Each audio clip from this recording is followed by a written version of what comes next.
Shalom, silakan duduk. Senang sekali sore hari ini kembali berjumpa dengan teman-teman runners. Dan hari ini saya agak berbeban berat karena temanya susah ya. Tema yang diberikan kepada saya yaitu the problem of evil ya. Sesuatu yang waktu saya baca aja ngeri bener gitu ya. Tetapi ini memang bagian yang perlu kita pelajari rekan-rekan semua. Karena apa? Karena ketika kita punya pemahaman yang salah atau pemahaman yang galau, yang abu-abu, maka kita menjadi ragu-ragu juga di dalam berjalan bersama dengan Tuhan. Tapi hari ini kita mau bersama-sama belajar. Ini salah satu khotbah yang dipersiapkan cukup panjang begitu. Saya beberapa kali bongkar pasang. Karena waktu saya dapat temanya ini lebih cocok PA daripada khotbah mungkin gitu ya. Saya coba merangkai gimana caranya supaya ini bisa menjadi rangkaian sebuah khotbah. Dan saya percaya bahwa kebenaran firman Tuhan di atas segalanya. Amin. Kebenaran firman Tuhan di atas homiletika cara berkhotbah. Dan saya percaya hari ini kita mau belajar kebenaran firman Tuhan. Kasih disclaimer dulu pastor ya. Supaya ini apa sih khotbahnya kayak gini. Saya kasih disclaimer dulu dari awal ya. Nah, saya sangat tertarik juga ketika di bagian surat itu berbicara juga bahwa hari-hari ini kita itu sedang dihadapkan dengan yang kita namanya Kristen progresif, betul ya? Kata progresif itu sebenarnya kata yang sangat baik dan saya percaya bahwa kata progresif itu sangat alkitabiah, tetapi karena disandingkan dengan narasi yang salah, kemudian kadang-kadang kita jadi alergi sama yang namanya progresif. Padahal saya percaya bahwa kehidupan kekristenan itu pasti bentuknya progresif. Ya, tapi kita jangan sampai salah menempatkan di mana bagian progresifnya. Karena kalau kita menempatkan kata progresif ini di bagian yang salah, maka itu akan membawa kita kepada kekristenan yang berbeda. Bahkan kita bisa berjumpa dengan Yesus yang berbeda dari apa yang dituliskan oleh Alkitab. Oleh sebab itu izinkan saya memulai dengan bagian firman Tuhan bagian pertama ini. The knowledge should be progressive, but the truth should not be progressive. Pengetahuan kita akan Tuhan harus progresif. Ya, karena kita ini semua dalam proses mengenal Tuhan semakin dalam, betul? Ya, tetapi kebenarannya sendiri nggak boleh progresif. Karena Bapak Ibu Saudara sekalian, rekan-rekan, apa yang terjadi ketika kita mengikuti sesuatu, kita mempercayai segala sesuatu ini, tetapi sesuatu yang menjadi patokan ini berubah terus. Maka hidup kita akan semakin membingungkan, begitu ya. Kalau saya boleh ambil contoh, contohnya adalah undang-undang di negara kita yang mungkin kerap kali berubah. Ya, di amandemen beberapa kali saya percaya bahwa ada beberapa pertimbangan walaupun menurut orang amandemen-amandemennya itu menurut dengan kepentingan-kepentingan yang sedang ada. Tetapi kita sebagai rakyat itu agak sulit mengikutinya. Kenapa? Karena peraturannya berubah terus. Betul nggak?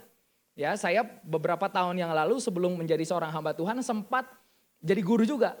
Dan saya mengalami perubahan kurikulum yang namanya itu kurikulum 13. Kurtilas itu salah satu perubahan yang menurut saya kurikulum yang sangat membingungkan. Begitu ya. Dan ketika itu berubah, maka yang dibawa guru-guru itu bingung semua. Pasti. Ya, karena apa? Karena yang menjadi patokan idealnya berubah terus. Oleh sebab itu ketika kita bicara tentang firman Tuhan, kita percaya bahwa firman Tuhan kita adalah firman Tuhan yang tidak berubah. Amin. Ya, Gereja Isa Al-Masih meyakini yang namanya ineransi Alkitab. Bahwa Alkitab itu adalah berotoritas, tidak berubah dan tidak mungkin salah. Makanya kita percaya bahwa Alkitab kita memang gak pernah berubah. Dari dulu, sekarang sampai selamanya perubahannya hanya perubahan kosakata saja. Karena kita harus tahu bahwa kosakata bahasa Indonesia dibandingkan dengan kosakata bahasa Ibrani dan Yunani itu bisa 2 kali 3 kali lipatnya, lebih banyak. Sehingga kita itu kekurangan kosakata untuk memadankan kata yang asli dengan kata pemahaman kita di Indonesia. Sehingga banyak revisi terjadi. Terjemahan lama, terjemahan baru, sekarang ada terjemahan baru 2 dan lain-lain. Tapi isinya gak pernah berubah. Nilainya gak pernah berubah. Dan ini yang harus kita tempatkan bahwa kebenarannya, Alkitabnya gak pernah progresif. Dia selalu ada di sana, dia gak pernah berubah. Yesusnya gak pernah berubah. Tapi pemahaman kita tentang dia perlu progresif. Kenapa? Karena kita terbatas. Kita perlu untuk belajar dari hari ke hari lewat khotbah, lewat pengalaman kehidupan, itu menjadi bagian progres kita untuk mengenal Tuhan. Nah oleh sebab itu ketika kita bicara tentang progresif, pengenalan kita akan Tuhan harus progresif. Harus punya progres, harus lebih baik, harus lebih dalam. Tapi kebenarannya kita percaya, kebenarannya tetap sama dulu sekarang selamanya. Ya, nah oleh sebab itu dari bagian ini saya rindu untuk membuka dengan sebuah cerita, yaitu the story of half turkey for Thanksgiving. Suatu hari seorang penulis buku menceritakan tentang kebiasaan di keluarganya. Tentu saja karena ini Thanksgiving pasti tinggalnya di mana Bapak Ibu? Tinggalnya pasti di Jerman, oh enggak ya, di Amerika. Ya tinggal di Amerika dan setiap tahun melakukan seremonial Thanksgiving. Di mana biasanya keluarga kumpul lalu mereka akan makan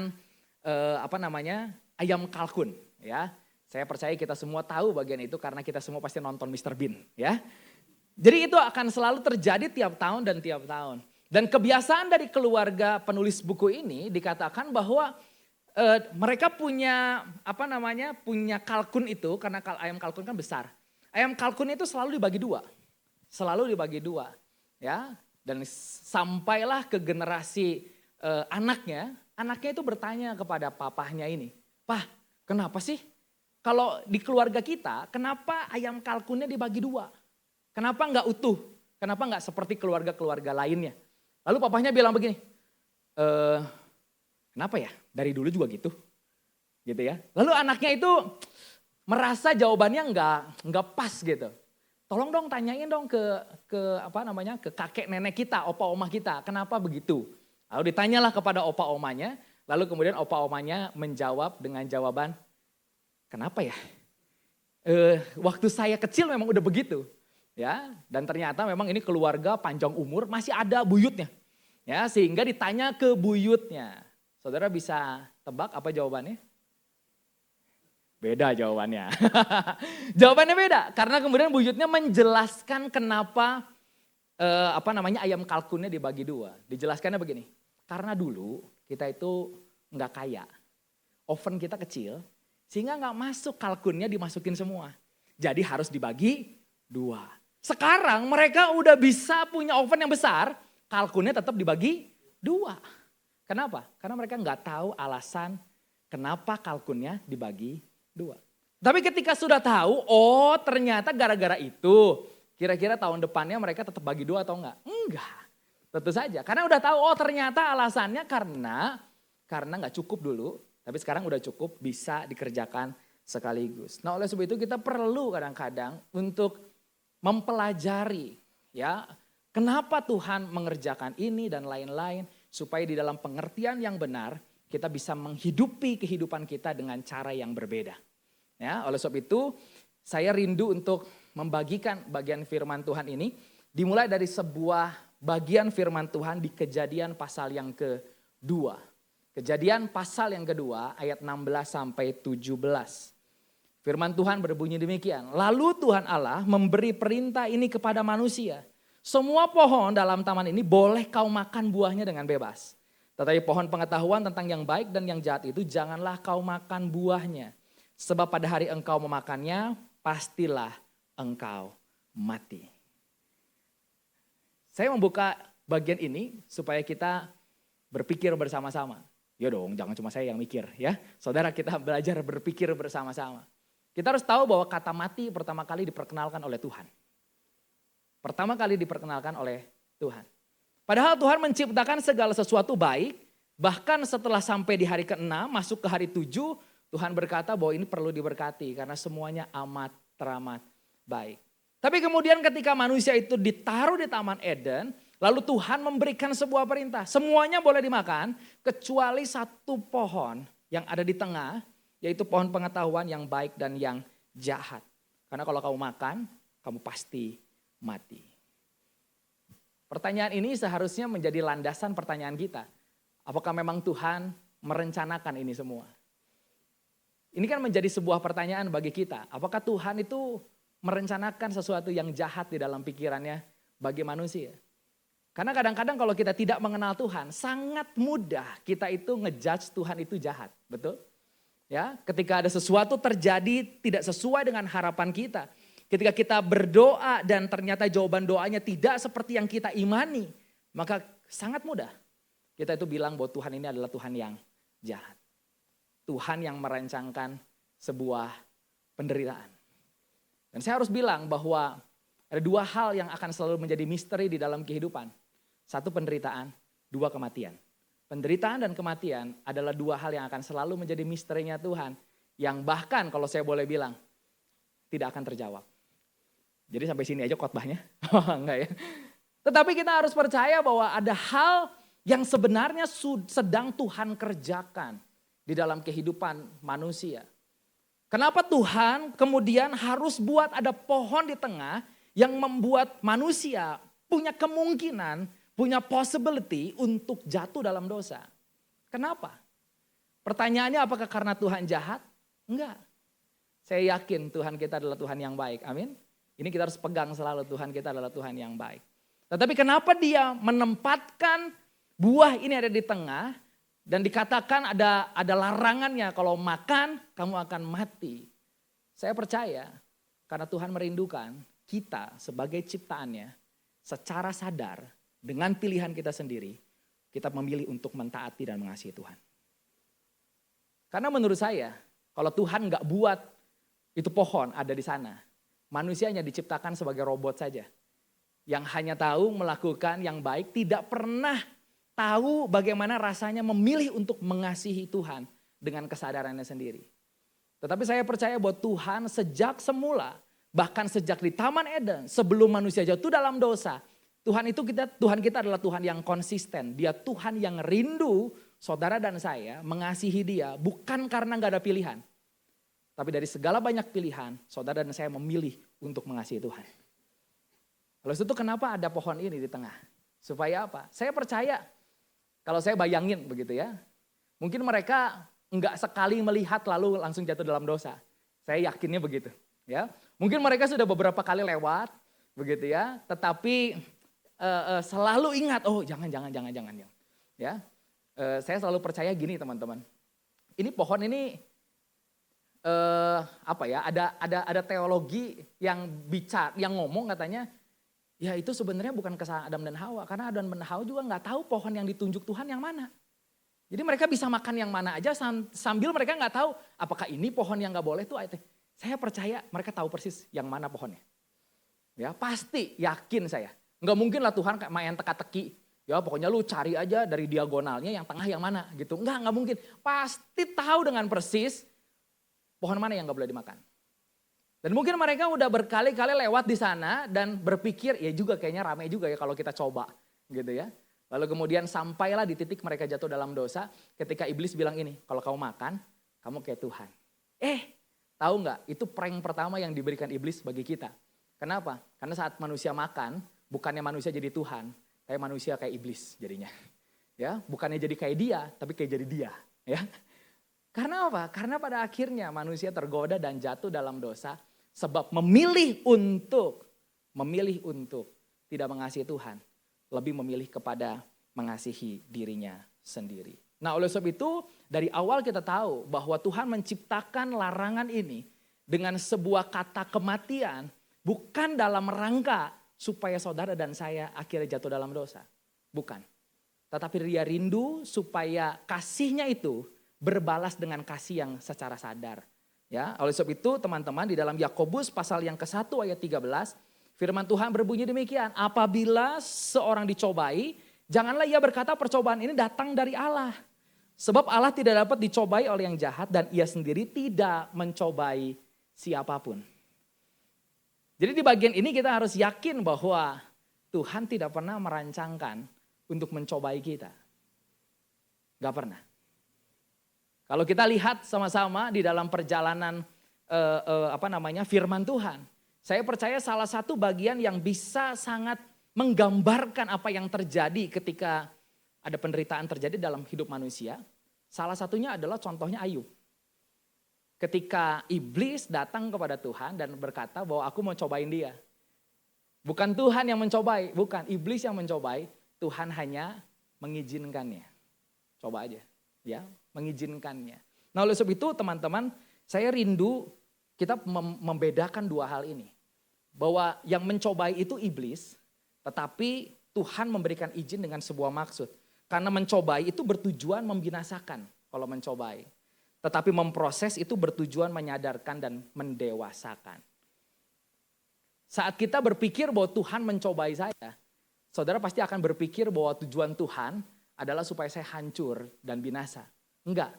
Ketika Tuhan mengizinkan itu dikerjakan oleh si iblis, saya percaya sebenarnya Tuhan memproses kita supaya kita semakin sadar dan semakin dewasa dan semakin mengenal Tuhan.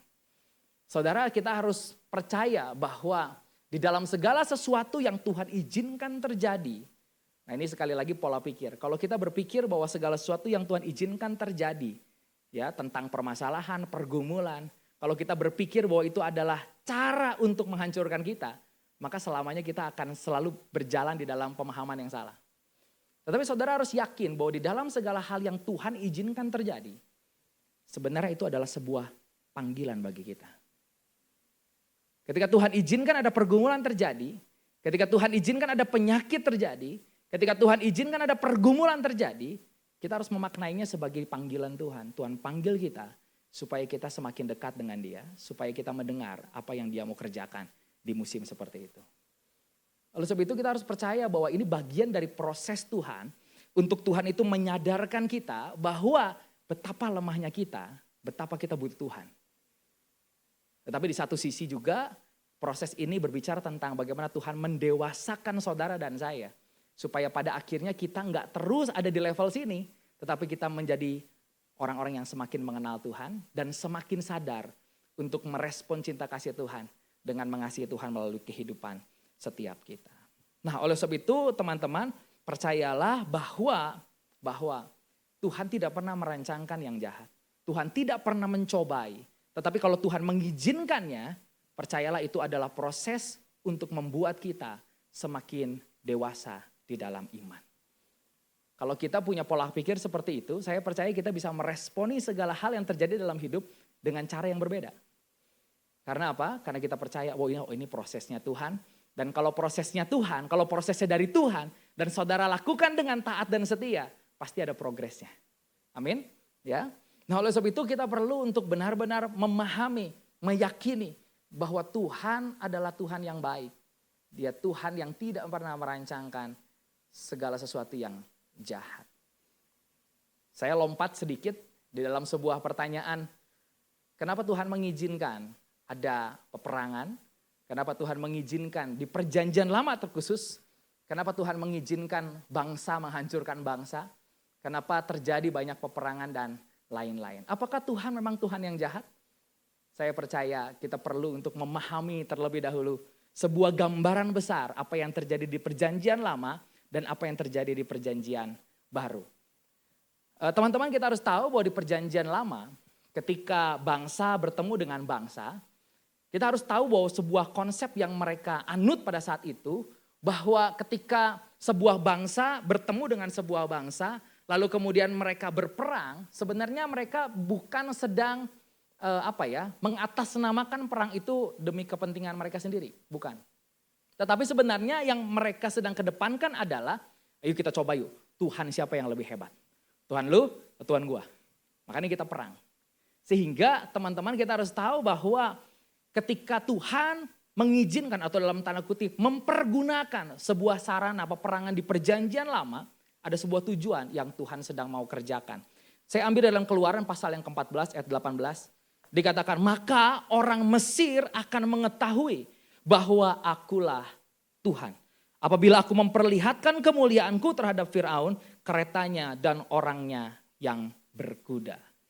Jadi teman-teman kita harus memahami bahwa peperangan yang terjadi dahulu atas nama orang Israel, kalau saya boleh bilang, saya bukan ngomong politik, tapi apa yang terjadi dengan peperangan orang Israel hari ini adalah peperangan yang berbeda.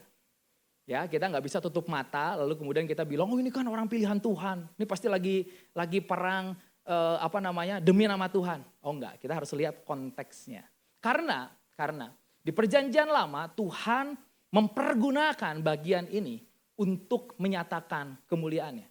Supaya bangsa-bangsa kemudian menyadari bahwa ada satu Tuhan yang benar, yaitu Tuhan Allah YHWH. Yang kemudian kita tahu di dalam berbagai bagian dari perjanjian lama. Salah satunya saya ambil dari cerita Rahab. Ketika bangsa Israel mau masuk ke Kanaan, salah satunya melewati kota Yeriko. Dan kemudian pada saat itu Yosua kirim 2 orang mata-mata. Pergi ke Yeriko, lalu kemudian saya percaya di dalam rencana Tuhan mengizinkan mereka ketemu dengan Rahab. Lalu kemudian perhatikan apa yang Rahab katakan. Aku telah mendengar kehebatan Allahmu. Nah, itu saudara, tujuannya kenapa Tuhan melakukan hal itu di perjanjian lama. Supaya kemuliaannya dinyatakan di antara bangsa-bangsa. Sama seperti bagian ini. Maka orang Mesir akan mengetahui bahwa akulah Tuhan. Teman-teman harus tahu bahwa ketika bangsa Israel keluar dari tanah Mesir. Lalu kemudian orang-orang Mesir beberapa itu mengejar. Jadi gak semua orang Mesir ya mati di Laut Teberau. Enggak. Ya, hanya beberapa orang Mesir saja. Tetapi itu pada akhirnya membuat nama Tuhan itu dipermuliakan. Jadi pada saat perjanjian lama, kenapa Tuhan mengizinkan hal itu terjadi? Supaya bangsa-bangsa mengetahui siapa itu Allah YHWH dan kemuliaannya dinyatakan di tengah-tengah bangsa-bangsa. Berbeda dengan perjanjian baru. Sebab apa? Sebab Yesus sudah turun ke dunia. Kita sudah punya Alkitab. Ya, Tuhan sudah bisa menyatakan kemuliaannya melalui firman Tuhan. Makanya udah gak perlu perang. Gak perlu. Ya, karena Tuhan bisa menyatakan dirinya lewat kebenaran firman Tuhan. Sehingga sekali lagi saya memberikan sebuah kesimpulan. Bahwa Tuhan tidak pernah merancangkan yang jahat. Tetapi Tuhan perlu ya melakukan hal-hal yang mungkin di luar batas pemikiran kita. Untuk dia memastikan bahwa namanya dipermuliakan di tengah-tengah kehidupan umat manusia. Lalu sebab itu sekali lagi teman-teman, kita gak boleh berpikir bahwa dia Tuhan yang jahat, bahwa dia Tuhan yang kejam dan lain-lain. Enggak, dia Tuhan yang sangat rindu untuk menyatakan kemuliaannya dan kehadirannya di tengah-tengah umat manusia. Cuma karena kedegilan hati manusia, seringkali Tuhan harus pakai 1001 cara untuk melakukannya. Ya. Tapi sekali lagi saya bilang, dulu pakai cara itu, tapi sekarang harusnya udah gak berlaku lagi cara yang sama. Kita masuk ke pertanyaan selanjutnya dengan konklusi yang sama. Apakah Tuhan di dalam kemahakasihannya itu, apakah dia memastikan ada neraka tersedia bagi orang-orang yang tidak mengenal dia? Kita harus percaya Yohanes pasal yang ketiga 16, karena begitu besar kasih Allah akan dunia ini. Sehingga ia mengaruniakan anak yang tunggal supaya barang siapa yang percaya dalam namanya tidak binasa, melainkan memperoleh hidup yang kekal. Karena saya dikasih tema yang susah, saya kasih PR juga. Oh enggak ya. Saya enggak akan cerita kapan malaikat diciptakan, kapan neraka diciptakan. Tetapi yang kita perlu ketahui adalah di kitab Kejadian, iblis udah ada. Berarti malaikat sudah pernah jatuh. Ya, dan kita harus percaya bahwa neraka sudah ada sejak sebelum langit dan bumi diciptakan. Kenapa? Karena Matius 25 ayat 41 berkata, dan ia akan berkata juga kepada mereka yang di sebelah kirinya, enyahlah dari hadapanku, hai kamu orang-orang terkutuk, enyahlah ke dalam api yang kekal yang telah sedia untuk iblis dan malaikat-malaikatnya. Jadi apakah neraka ada? Ada, tentu saja ada. Kita percaya neraka itu bukan hanya sebuah pemikiran manusia. Enggak, neraka memang ada. Tetapi neraka sejatinya tidak diciptakan untuk manusia. Tetapi neraka diciptakan untuk menghukum iblis dan malaikat-malaikatnya. Atau di dalam terjemahan lainnya, untuk menghukum iblis dan pengikut-pengikutnya. Oh, berarti kalau gitu benar dong Tuhan yang jahat. Karena Tuhan menentukan ada yang selamat, ada yang gak selamat. Wah, ini udah masuk ranah doktrin, ya. Tapi saya izinkan saya membahasakan dengan sederhana begini. Bahwa Tuhan tidak pernah menentukan manusia untuk binasa. Enggak pernah. Manusia yang menentukan dirinya untuk binasa. Saat apa? Saat manusia memberontak kepada Tuhan, jatuh ke dalam dosa. Semenjak manusia jatuh dalam dosa, kita semua yang menjadi manusia yang lahir di bumi, sejatinya kita itu sedang lahir dan mengantri untuk kebinasaan. Jadi karena pilihan manusia untuk jatuh dalam dosa, maka kita memposisikan diri kita mengantri kepada kebinasaan. Jadi bukan Tuhan yang menentukan kita untuk binasa, tetapi perbuatan kita yang melawan kepada Tuhan yang membuat kita akan binasa. Oleh sebab itu saya percaya anugerah Tuhan itulah yang kemudian memindahkan kita dari kegelapan kepada terangnya yang ajaib. Jadi bukan Tuhan yang tentukan kita untuk masuk ke neraka, bukan. Kita yang memilih memberontak kepada Tuhan dan mengantri ke neraka. Karena kita menjadi pengikut iblis. Oleh sebab itu saya selalu percaya bahwa Tuhan selalu merindukan setiap kita kembali kepada Dia. Tuhan selalu merindukan karena kasih-Nya yang begitu besar. Oleh sebab itu Tuhan sangat fair. Karena dikatakan bahwa aku tidak akan datang sebelum seluruh umat manusia mendengar tentang Injil. Betul? Kalau enggak fair dong. Ya, oleh sebab itu saya percaya kalau ada pertanyaan-pertanyaan, kalau misalkan ada yang di pedalaman yang enggak pernah dengar Injil gimana? Itu bukan bagian kita, saudara. Ya, percayalah bahwa Tuhan punya 1001 cara untuk melakukan hal tersebut. Dia bisa menyatakan dirinya lewat apapun untuk menyatakan dirinya kepada orang-orang yang bahkan enggak pernah kita bisa pikirkan. Tetapi yang selalu saya pegang adalah bahwa segala sesuatu nggak akan berakhir. Akhir zaman belum akan datang kalau sebelum umat manusia semua mendengar tentang Injil. Karena begitu besar kasih-Nya, Dia pengen semua orang nggak binasa. Tetapi itu memerlukan langkah iman untuk mempercayainya. Oleh sebab itu saya percaya bahwa kita itu dipilih. Kita dipilih. Tahu dari mana kita dipilih untuk diselamatkan? Tandanya cuma satu, saudara bisa yakin bahwa saudara dipilih untuk diselamatkan ketika saudara bisa merespon untuk menerima Yesus sebagai Tuhan dan Juru Selamat. Itu tanda saudara dipilih untuk diselamatkan. Ya, oleh sebab itu neraka ada, tapi sekali lagi bukan untuk menyatakan bahwa Tuhan jahat, enggak. Karena Tuhan tidak bisa mengingkari dirinya sebagai Tuhan yang adil, sebagai Tuhan yang penuh dengan keadilan, bahwa dosa upahnya adalah maut. Tetapi Yesus kemudian datang ke dunia supaya memastikan bahwa orang-orang yang percaya ke dalam namanya tidak binasa, melainkan memperoleh hidup yang kekal. Jadi sebenarnya Tuhan menciptakan neraka untuk iblis dan pengikut-pengikutnya. Pertanyaannya adalah, saudara mau jadi pengikut siapa? Kalau saudara mau jadi pengikut iblis dan tetap memberontak kepada Tuhan di dalam dosa-dosa kita, ya ada kemungkinan sih neraka jadi bagian kita. Tetapi selama saudara benar-benar berproses di dalam Tuhan, di dalam pengenalan akan Tuhan, di dalam iman percaya kepada Tuhan, percayalah bahwa kita selalu ditentukan dari sejak semula untuk kembali kemana Tuhan berada. Ya, nah oleh sebab itu sekali lagi dengan sebuah kesimpulan bahwa Tuhan tidak pernah merancangkan yang jahat. Dia selalu merancangkan yang baik. Bukti nyatanya adalah saat Dia mengorbankan anaknya yang tunggal. Supaya setiap orang yang percaya dalam namanya tidak binasa, melainkan memperoleh hidup yang kekal. Nah oleh sebab itu saya berikan 2 bagian terakhir. Apa yang harus kita lakukan? Ketika Tuhan mengizinkan ada pergumulan, sakit penyakit, permasalahan terjadi dalam kehidupan kita. Apa yang harus kita lakukan? Yang pertama adalah find the purpose. Teman-teman, kita kadang-kadang memusingkan diri dengan find the reason. Ini 2 hal yang berbeda.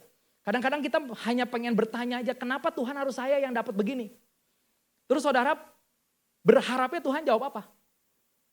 Karena kamu berdosa. Oh enggak. Ya. Kadang-kadang teman-teman kita harus tahu bahwa kadang-kadang the reason behind everything itu enggak jauh penting dibandingkan the purpose. Kenapa Tuhan mengizinkan itu terjadi. Oleh sebab itu saya percaya bahwa sebuah quotes yang terkenal everything happen for a reason itu agak kurang cocok. Karena yang saya percaya bahwa everything happen for a purpose. Ada tujuan di dalam segala sesuatu yang Tuhan izinkan. Daripada saudara mencari-cari kenapa ini terjadi kepada saya. Jauh lebih baik dan jauh lebih utama untuk saudara bertanya kepada Tuhan. Tuhan, apa yang mau engkau kerjakan lewat musim ini? Kenapa Tuhan izinkan saya sakit hari ini? Kenapa? Dan ini yang saya selalu percaya. Ketika saudara menemukan purpose atau tujuan dari kenapa Tuhan mengizinkan itu terjadi. Percayalah bahwa tujuan Allah di musim ini sebenarnya untuk mempersiapkan kita untuk musim yang akan datang. Saya itu menyesal luar biasa karena saya menghabiskan 1 tahun saya setelah SMA untuk berkuliah ke satu tempat yang akhirnya cuma 1 tahun dan nggak lanjut. Ya, sekalipun Sekalipun pada saat itu saya berkata kayaknya ini adalah kesempatan yang paling baik karena saya dapat beasiswa 100%.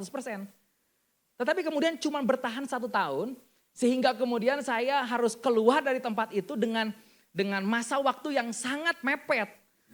Saya masih ingat saya waktu itu keluar dari tempat kuliah yang pertama itu udah bulan Agustus awal. Dan saya harus pulang ke Bandung cari jurusan yang masih buka supaya saya nggak telat lagi 1 tahun. Lalu kemudian terdamparlah saya di kuliah S1 saya di jurusan sastra Inggris. Wih hebat jurusan sastra Inggris. Enggak saudara, karena itu satu-satunya yang buka. Saya cuma nggak mau, saya nggak kuliah, itu aja. Dan waktu saya menjalani, ya Tuhan ini salah jurusan nih. Nggak bisa kayaknya begini. Tapi ketika saya tahu the purpose, why, kenapa Tuhan izinkan itu terjadi. Sebenarnya itu sedang mempersiapkan saya untuk musim yang akan datang. Saya 1 tahun, menurut saya buang-buang waktu. 1 tahun saya di kuliah dunia pendidikan. Tetapi kemudian saya tahu bahwa 1 tahun itu mempersiapkan saya, mempertajam karunia saya, yaitu karunia mengajar. Karena saya jadi tahu tuh basic-basic mengajar harus seperti apa. Lalu kemudian kenapa saya harus terdampar di jurusan sastra Inggris? Oh ternyata banyak sekali membantu saya hari ini. Begitu. Nah oleh sebab itu apapun yang Tuhan izinkan terjadi di masa lalu atau di masa hari ini, yang saudara kemudian bertanya kenapa saya harus di sini ya? Kayaknya saya tersesat enggak? Find the purpose. Apa tujuan Tuhan? Apakah Tuhan sedang ajar saudara supaya lebih kuat, supaya saudara lebih berharap kepada Tuhan, supaya saudara semakin menggantungkan harapan kepada Tuhan, itu aja yang saudara harus tangkap. Karena itu akan mempersiapkan kita untuk musim yang selanjutnya. Find the purpose. Setelah find the purpose, apa yang terjadi, apa yang harus kita lakukan? Saya harus bilang, ini kenyataannya, bahwa kita harus wait and see. Setelah find the purpose, mungkin gak selalu semuanya langsung selesai. Tetapi kadang-kadang proses terus berjalan dan yang harus kita lakukan adalah wait and see. Mazmur 121 ayat 1-2. Nyanyian sejarah aku melayangkan mataku ke gunung-gunung, dari manakah akan datang pertolonganku? Pertolonganku ialah dari Tuhan yang menjadikan langit dan bumi.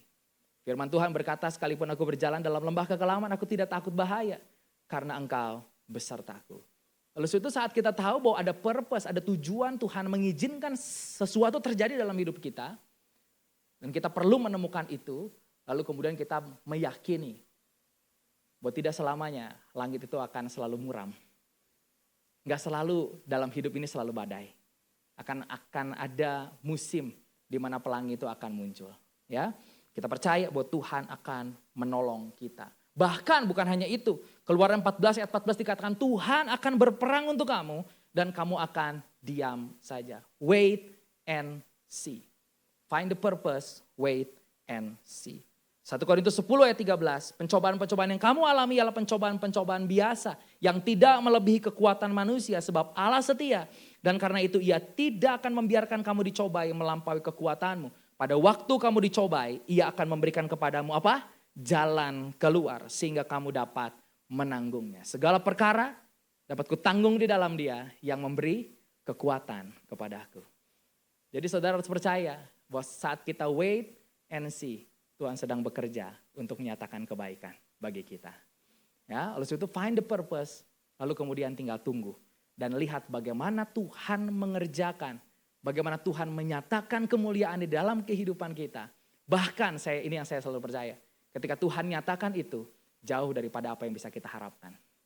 Tuhan akan bawa kita ke tempat-tempat yang gak pernah kita bayangkan, bahkan kepada pengalaman-pengalaman yang tidak pernah kita bayangkan, untuk kita semakin mengenal Tuhan dan mengagumi karyanya dalam kehidupan kita. Lalu itu sebagai kesimpulan bahwa Tuhan tidak pernah merancangkan sesuatu yang jahat. Tetapi ketika Dia mengizinkan itu terjadi, Dia pasti melakukannya dengan sebuah tujuan. Supaya kita semakin mendekat, semakin mengenal Dia. Supaya pada akhirnya apa yang menjadi rencananya dikerjakan di dalam kehidupan kita. Karena kalau tanpa ini semua, tanpa penderitaan, tanpa hal-hal yang kesannya buruk, percayalah manusia cenderung untuk menjauhi Tuhan. Di dalam keadaan yang baik, manusia cenderung untuk meninggalkan Tuhan. Oleh itu kenapa Tuhan mengizinkan ini terjadi? Sebagai sebuah panggilan, supaya kita semakin mendekat. Supaya kita bisa dengar apa yang Tuhan mau kerjakan dalam hidup kita. Sehingga rancangannya yang terbaik dikerjakan di dalam kehidupan kita. Amin. Sama-sama kita berdoa. Hamba-Mu berhenti berbicara, kami percaya bahwa kebenaran firman Tuhan akan dimeteraikan di dalam kehidupan setiap kami. Di dalam keterbatasan kami untuk memahami Tuhan, tetapi hamba-Mu percaya bahwa Roh Kudus yang ada di dalam hati kami adalah Roh Kudus yang membawa kami kepada segala kebenaran. Sehingga kami akan terus berproses di dalam pengenalan kami akan Tuhan. Kami akan terus berproses di dalam kebenaran yang harus kami ketahui dan kami jalani di dalam kehidupan kami. Hamba-Mu berhenti berbicara, hamba-Mu terbatas, tapi kami percaya Roh Kudus akan terus mengajar kami dari hari ke hari. Lewat pengalaman-pengalaman hidup, lewat hal-hal yang terjadi yang Tuhan izinkan, membuat kami semakin meyakini bahwa Tuhan adalah Tuhan yang baik. Dan Tuhan yang baik selalu merancangkan yang terbaik. Terima kasih ya Tuhan, terpuji nama-Mu. Dalam nama Yesus kami berdoa. Amin.